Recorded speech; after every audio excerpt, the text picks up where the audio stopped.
Buenas tardes. Hola, muchas gracias.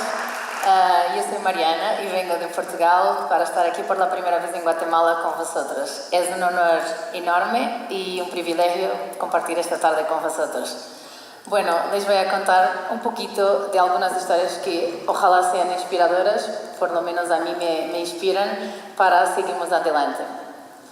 Entonces, serendipity, que en español aprendí que es serendipia, es el hecho de no pedirnos nada y de repente las cosas nos llegan, cosas obviamente buenas. Estamos en un momento y nos cruzamos con alguien que puede cambiar nuestra vida o con la cual podemos hacer algo muy bueno. Eso me pasó hace 3 años. Bueno, soy afortunada de tener muy serendipia en mi vida y de conocer gente muy increíble con la cual después empiezo a trabajar y a hacer cosas. Hace 3 años conocí a Martín en un evento en Brasil, en São Paulo, en la Conferencia Mundial de Investigación. Yo estaba dando una charla, él se interesó por el tema investigativos y empezamos a hablar y de ahí nació la amistad que hoy me trae aquí para estar con vosotros. Entonces, voy a hablar de las cosas que para mí en mi vida son fundamentales para seguir adelante, no solamente como empoderamiento de mujeres, de hombres, de gente que quiere hacer cosas buenas para la sociedad. Colaboración es el hecho de trabajarnos en conjunto con alguien, con alguna institución, algún grupo, porque ambas de las partes queremos hacer algo juntos. Hoy día, con la digitalidad del mundo, uno tiene que saber hacer mucho más cosas para ser una persona multifacetada, principalmente en el periodismo digital. La colaboración nos permite ser muy buenos en una cosa o en un par de cosas, pero enfocarnos en ser muy buenas en esa cosa. Y ahí podemos trabajar con otras personas que son buenas en otras cosas. Para mí, colaboración es fundamental para llegar adelante, para trabajarnos de una forma compartida y lograrnos atingir metas que son del interés común. Innovación. Innovación es el hecho de trabajar en una organización para llevarla adelante, o un país, o un grupo, o una afiliación. Innovación es cuando intentamos hacer algo para mejorar la situación en que tenemos, pero para atingir innovación necesitamos hacer algo distinto. Estamos acostumbrados a hacer todo de la misma forma. Otra vez, la cuestión del digital, hoy día, con la rápida evolución del digital, para ser más innovadores tenemos que cambiar la forma de trabajar. Muchas veces intentando hacer cosas que no estamos tan seguros, pero que pensamos que nos va a permitir avanzar. Muchas veces, cuando hacemos algo que nunca hicimos antes, cometemos errores y es que fallamos. Entonces yo creo que fallar es una muy importante parte del proceso de desarrollo, de desenvolvimiento y de movernos adelante. Sí. Desarrollo, entonces es la nueva etapa de cambiar una situación. Puede ser el desarrollo de una empresa, de un grupo, de un país. Entonces necesitamos innovación para seguir el desarrollo. Y una palabra parecida, evolución, que es cuando algo crece, cuando algo se transforma. Estas palabras todas para mí hacen parte de mi diario, de la forma como me manejo en relaciones personales, en relaciones profesionales. Líder. Para mí tener líder, tener alguien o alguna cosa que nos mueva adelante, que nos haga mirar al norte donde vamos, es súper importante. Un líder puede ser un líder de un equipo, un líder de un país, un líder de una organización. Puede ser un grupo de líderes que nos hacen, en que creemos, en que nos inspiramos y que nos motiva a avanzar. Entonces hoy quiero hablar de un líder que hoy tenemos en el mundo, que se llama Donald. Y yo no soy de política, yo no entiendo mucho de política, todo lo que hago es por corazón. Pero tenemos este hecho que yo le quiero agradecer a este señor, que es Donald Trump, que es el presidente de Estados Unidos, uno de los países más grandes, más desarrollados, más adelante del mundo. Yo siento que, muchas críticas podemos pasarle, que las cosas que hace, pero este señor, con su prestación en el mundo, con la forma de comunicarse, con las decisiones que toma, nos está haciendo a que todos despertemos. Toda gente tiene una opinión, toda gente quiere manifestarse de acuerdo o en desacuerdo con lo que está pasando. Básicamente se están quebrando todas las reglas que antiguamente se habían diseñado. Este señor está haciendo con que en el Día de la Mujer veamos el más grande número de mujeres manifestándose juntas en la calle. Estamos hablando de ambiente. Hoy salió una noticia que Trump dice que ya no quiere satélites filmando a las condiciones climatéricas porque es todo fake news. Entonces, lo que va a hacer es que con todos nosotros despertemos, todos nosotros intentemos trabajar en colaboración porque juntos podemos en pequeñito solamente ser un poder pequeñito, pero juntos formamos un poder mucho más grande. Y este Señor está haciendo con que nosotros nos reunamos, con que encontremos la forma, los momentos en la vida y los puntos en que estamos de acuerdo y que juntos podemos ser más fuertes. Entonces, de verdad, yo pienso que muchas cosas buenas en el mundo están pasando en reacción a este Señor. Comunidad es una de esas cosas, trabajar en comunidad. Cuando un grupo de personas o gente o organizaciones están con un mismo interés y que colaboran para juntos llegar a esa causa. Otro es el trabajo en equipo, cuando la acción combinada de un grupo, especialmente cuando es eficaz. Nosotros no sabemos si vamos a hacer cosas eficaces porque tratamos de ser innovadores. Muchas veces vamos a fallar, pero el trabajo de equipo nos hace intentar juntos llegar a un punto. Y el hecho de no nos culpabilizarnos cuando fallamos es muy importante. Esto es una cosa que aprendí en Silicon Valley, en la escuela de Stanford, donde están todas las personas que hacen las aplicaciones y los dispositivos que hoy día toda la gente usa. Básicamente estas personas tuvieron que fallar mucho en su vida para llegar a donde están hoy, sea Apple o Google o Twitter o LinkedIn o todos los otros. Entonces, trabajar en equipo es súper importante. Entonces ahora les voy a comentar, me voy a callar un poquito y les voy a mostrar un par de proyectos que hice últimamente que reúnen todas estas condiciones que acabo de mencionar. Por ejemplo, yo soy diseñadora y trabajo como periodista hace casi 8 años y básicamente como diseñadora trabajo con periodistas de editorial y con desarrolladores. Todos juntos intentamos hacer aplicaciones de noticias, intentamos sacar datos y manejarlos de una forma para poder servirle a una población que no es necesariamente experta en análisis de datos. Otra cosa es cómo podemos traer otros puntos del conocimiento, como en este caso el arte, para hacer con que traer un tema para encima de la mesa. En este caso, y que me parece apropiado aquí en América Latina, es el caso del acoso en la calle, acoso callejero. Cuando yo estaba trabajando en Miami, en este periódico llamado Fusion, una de las cuestiones era, vamos a tratar temas de las minorías, inclusivamente mujeres, principalmente mujeres que sufren acoso en la calle, para empezar a hablar de violencia de género. Y sí, había una artista llamada Tatiana en Brooklyn, New York, que dibujaba a las mujeres y después les escribía la frase que ellas escuchaban en la calle y después imprimía esto en un papel muy grande y lo postaba en la pared de las calles. Y después la intención era ver cómo la población interactuaba con estos pósters. Es decir, es como una cajita de comentarios cuando alguien hace algún tema de género, que hay mucho hate speech, que la gente tiene mucha rabia y la pone por detrás de un anonimato. Aquí queríamos pasarlo a la calle. Entonces pensábamos, ¿por qué no llevar este tipo de approach a una de las ciudades más violentas en relación a violencia de género? Empezamos por Ciudad de México. Entonces llevamos todo un equipo de periodistas, de productores de video y la artista. Y les voy a mostrar el proyecto que hicimos, que se explica a sí mismo.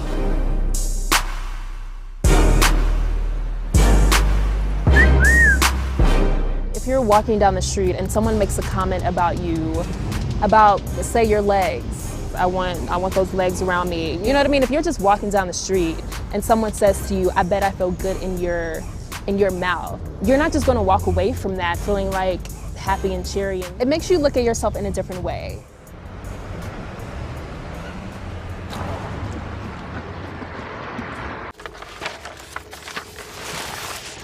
The project Stop Telling Me to Smile started just with my own experiences with street harassment, I wanted to do some art around this topic because it's something that I go through all the time. It wasn't like one incident. People have asked me, was there one thing that happened that made you start this project? And it wasn't. I've gone through, it's almost a daily thing for me. So it's not really one thing that happens. It's the sheer fact that it happens all the time.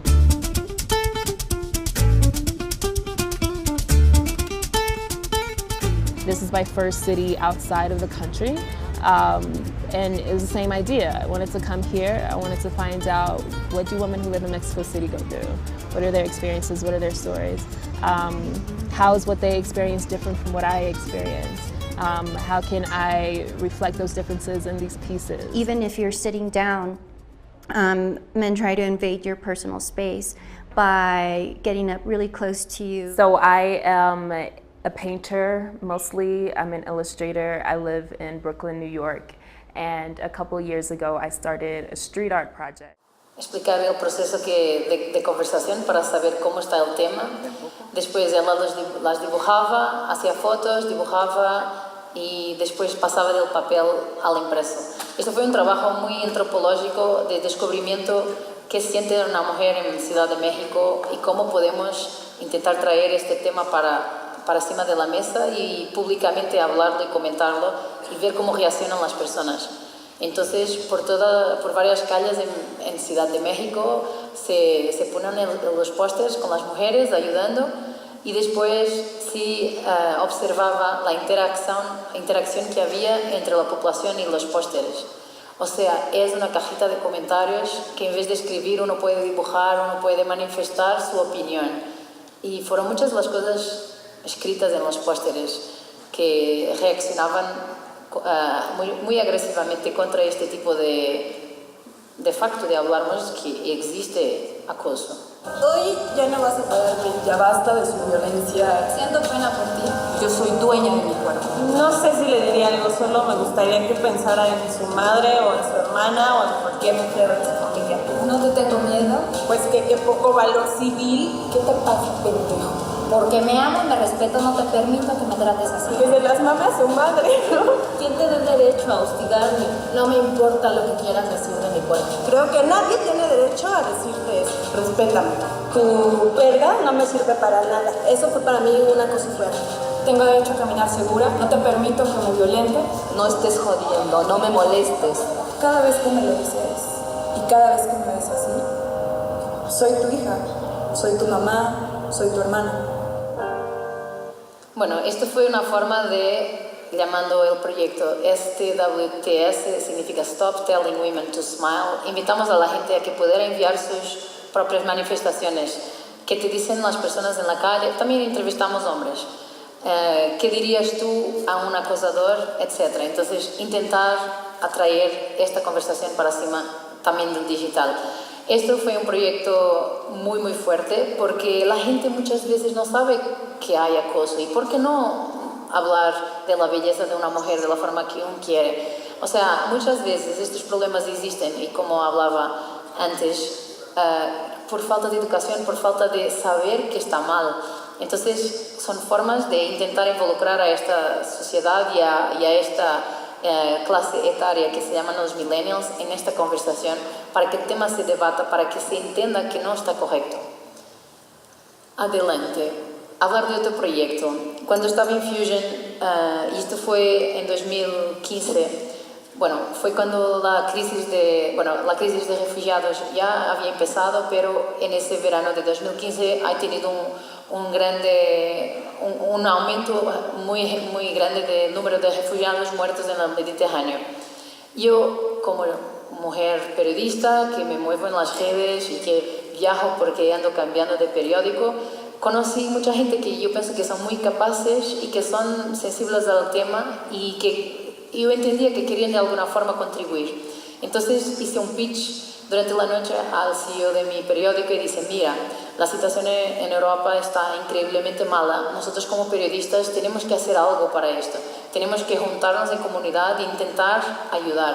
Porque muchas veces, y uno estando en Estados Unidos, la información que recibe de lo que pasa en Europa y en el resto del mundo es una mínima parte y por veces un poquito al lado de lo que realmente se pasó debido a la agenda periódica de cada periódico y a la agenda nacional y política de cada región de donde vienen los periódicos. Entonces yo pensé, ¿cómo podríamos hacer esto? Llamando la opinión de toda la gente que viene de varios lugares del mundo y de varios periódicos, de derecha, de izquierda, y hacernos una cosa en colaboración de verdad. Entonces a él le gustó la idea y dice vámonos, y entonces hice un funding de intentar pedir plata a mucha gente y llevamos 150 periodistas de todo el mundo, desde, bueno, América Latina fue súper representada, algunos periodistas de Estados Unidos y algunos de África y de Europa. En Asia no tuvimos participación porque no tengo un network ahí y porque fue una cosa que hicimos en 15 días, juntar 150 periodistas que sus periódicos les permitieran estar 2 semanas fuera. Entonces lo que pasó es que fuimos todos a Roma, uno de los lugares donde más gente llegaba por mar, y desde personas de New York Times, de Guardian, de BBC, de ProPublica, de La Nación, de Clarín, de Costa Rica, de México, de Colombia, de Chile, nos juntamos ahí y aportamos un equipo de una empresa también de Silicon Valley que se llama IDEO, que hacen lo que se llama Design Thinking. Básicamente esto es una forma de pensar en colaboración, donde uno retira su ego de la ecuación. Voy a trabajar sin pensar que mis ideas importan. Es decir, voy a abrirme a la opinión de los demás para intentar ver en mi cabeza si eso me despoleta otras ideas. Básicamente, si toda gente quita el ego, estamos allí para un bien común y no estamos pensando en una solución específica, sino intentar descubrir cuál es el problema. Entonces les voy a mostrar un film muy corto que explica un poquito el proceso.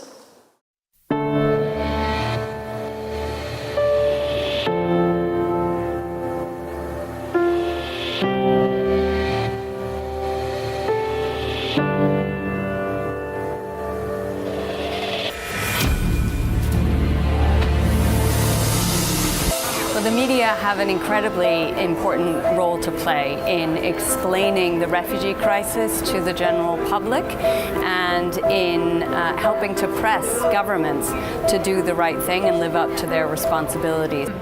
If I can be a bit provocative here, what I hope this 90 Million project will do is also change the attitude of journalists. So we are actually putting designers and journalists in a very uncomfortable places, which is let go of your journalistic practice and try to embrace the human-centered design approach that IDEO has brought to us. The human-centered approach was really about the process, not necessarily the thing.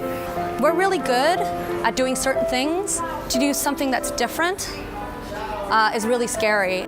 As journalists, we are focused on the outcome usually.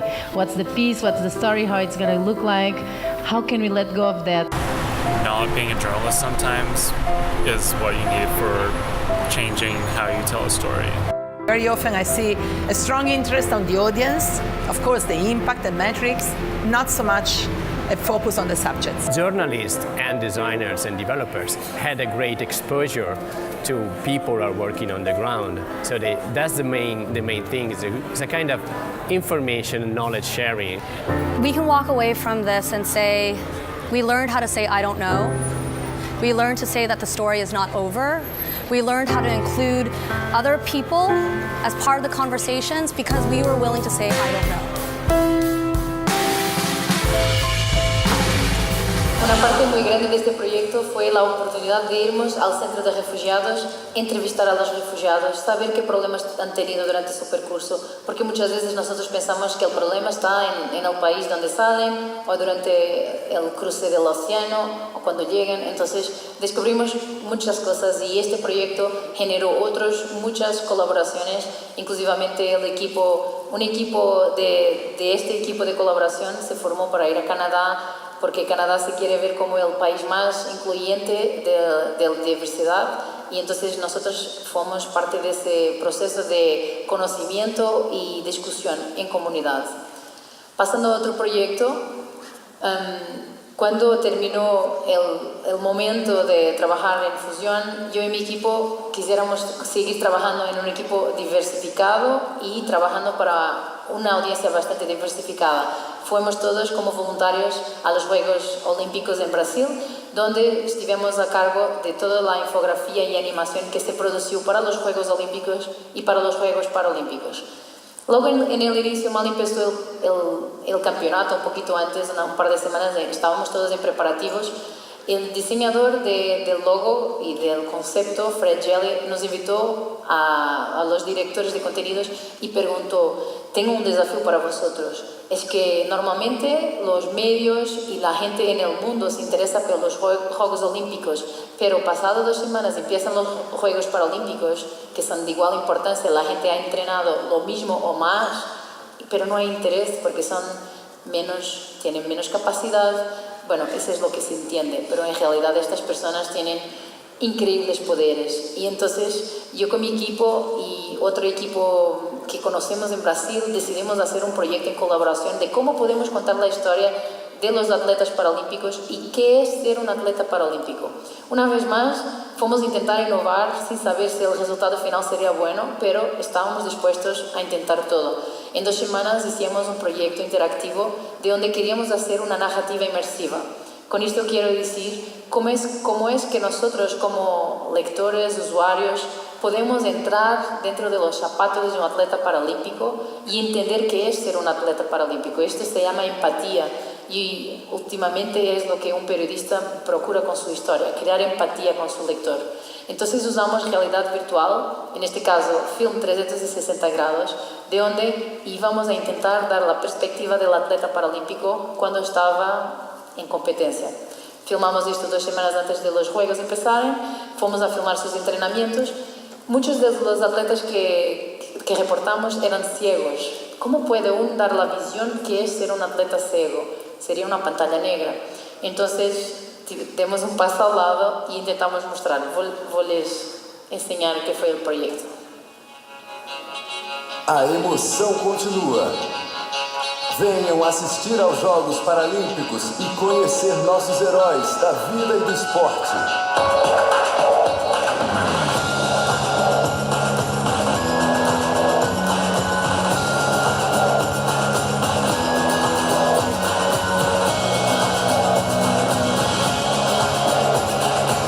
O Brasil é uma potência nos esportes paralímpicos. Serão muitas medalhas de ouro. Hicimos una introducción en que presentábamos los atletas y después pasábamos a una entrevista donde se entendía un poquito más cómo es la vida de este paratleta.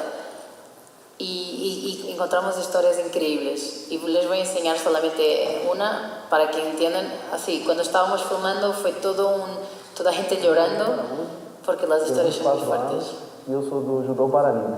Eu nasci na Paraíba, na cidade chamada Riachão do Poço, e meu pai, como todo nordestino, tinha em casa uma arma. Ele tinha saído de manhã, eu botei uma cadeira, subi, peguei essa arma do meu pai, curioso, mexendo, e ela estava carregada, acabou disparando e atingindo todo o meu rosto, e eu perdi a visão. E eu falei, eu não vou chorar, não vou me lamentar, poderia ter perdido a vida. E o que eu perdi foi muito pouco. Eu vim para o Rio de Janeiro, eu estava na estação de... Este atleta es número 1 del ranking mundial de pesos pesados en judo.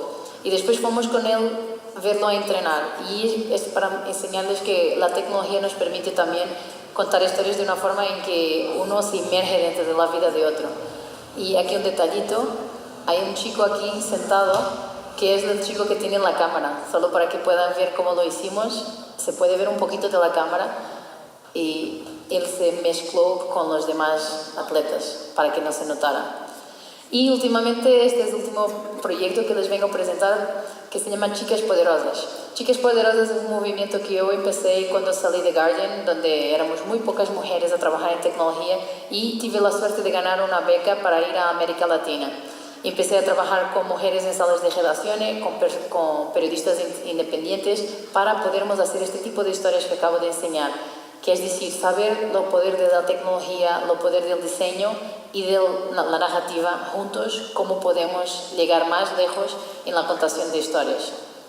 Chicas Poderosas, igualmente como comunidad, como trabajo en equipo, como desarrollo, innovación, es un grupo de mujeres y hombres, atención, que también es para hombres, que busca desarrollar cada comunidad y últimamente cada país.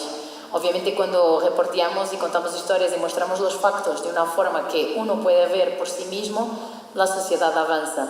Queremos mantener los gobiernos accountable, que lo que están haciendo la gente sepa y que la población esté informada.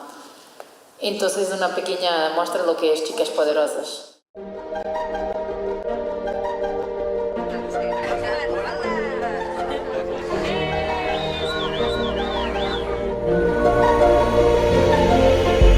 Mariana's energy, you just kind of feel that positivity and that vibe coming through from everything that happens, and the people that are here are very passionate about what they do.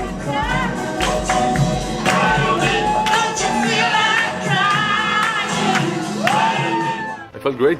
The atmosphere is great, the people is great, and yeah, you can feel the excitement. I feel invigorated, I feel excited, I feel inspired.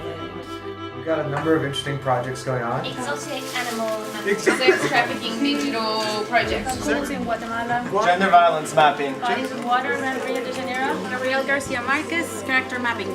Colombia elections, education for journalists. Really awesome to see people with all different skill sets coming together and helping each other figure out how to best tell a story. I think it's very important for people that want to work in technology, women or men, to know that they're not alone, that there's a bigger community that they can rely on. And coming to events like Chicas Poderosas, you find and meet new people that you didn't know exist and start establishing this network that you can rely on later. I just didn't expect that we would be able to get so much done. I mean, the amount of energy that happens when you bring people from different areas, different experiences, and they can combine different skills is just amazing. We were building a team, so everybody was, we need a designer, we need a coder, we need a journalist, and I'm none of those.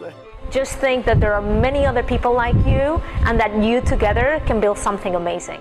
We have many ideas, you know, because they all come from different parts of the world, so it's a very rich environment.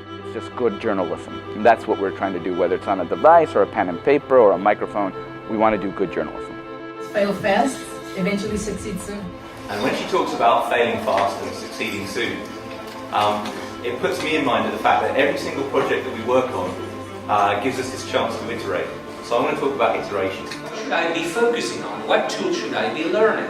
If you open the book randomly, you will see that the book is full of excellent visualizations. So all those graphics, all those visualizations are surrounded by copy, are surrounded by text, are surrounded by context. Hopefully, a good visualization invites exploration. So you want to play with the data, you want to discover things you want to do, create your own conclusions. This new massive amounts of data that have come out of, you know, many people and activists and journalists and organizations working to release data, to say that the data that is built and created by governments, it's owned by the people, so it should be open, allows us also to start thinking about new ways of doing journalism. And I think Chicas Poderosas is an igniter or a fire starter for many of those things, especially in the tech woman community. I think it's great. I think this event, Mariana's idea, filled a void, which is encouraging women to work on technology, to be able to believe in themselves. Whether it works for each person or not, I suppose it works in a way for everyone, just by deciding to come here. Just learning about the process in of itself was a really fantastic experience. So go Chicas, I got a lot out of this. We wouldn't be having Chicas without the Knight Foundation support. Woo! Tuvimos gente desde CUNY University, Columbia, New York Times, de Poderopedia, de Chile, de Colombia, de México, para intentarmos hacer un currículo digital de periodismo donde todos podamos aprender. Es dedicado a mujeres y a hombres, todos son bienvenidos. Y entonces tengo un desafío para vosotros. 2017 será nuestro año y vosotros podéis ser parte de esto. Este desafío es, hagamos Chicas Poderosas Guatemala y intentemos traer los temas que tenemos acá en Guatemala para encima de la mesa, tratémoslos y avancemos juntos. Muchísimas gracias.